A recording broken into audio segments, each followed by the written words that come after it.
Le président ivoirien Alassane Ouattara a procédé à la pose de la première pierre du second terminal à conteneurs du port autonome d'Abidjan. Destiné à augmenter la capacité d'accueil du port en navire, il créera également de nouveaux emplois.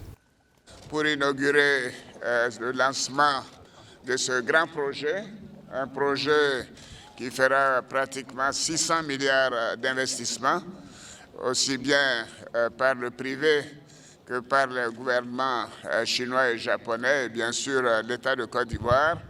C'est un projet qui permettra d'accroître le tirant d'eau en Côte d'Ivoire, d'avoir des conteneurs de plus grande capacité et aussi de créer de nombreux emplois. La construction du terminal à conteneurs 2 s'inscrit dans une stratégie globale de repositionnement du port autonome d'Abidjan, avec pour objectif de faire du port le premier port de la côte ouest africaine et hub port de référence sur la façade atlantique de l'Afrique. Au total, 270 milliards ont été investis par le président Alassane Ouattara pour l'atteinte de cet objectif. Le canal devrait dire redimensionné et inauguré le 21 février 2019 par notre regretté Premier ministre Amadou Gon Coulibaly, permet le passage du navire porte-conteneurs avec 16 mètres de tirant d'eau contre 11,50 mètres auparavant.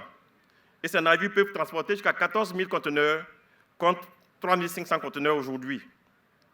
Ces navires, les plus grands fréquentant les côtes africaines, pourront désormais arriver au port d'Abidjan et être accueillis au deuxième terminal à conteneurs, dont la pose de la première pierre nous réunit ce jour. Le projet terminal à conteneurs 2, qui sera livré dans 18 mois et construit sur 37 hectares, va améliorer les cadences de traitement des navires port-conteneurs et accroître l'activité du port d'Abidjan, de quoi donner du gain à moudre aux dockers.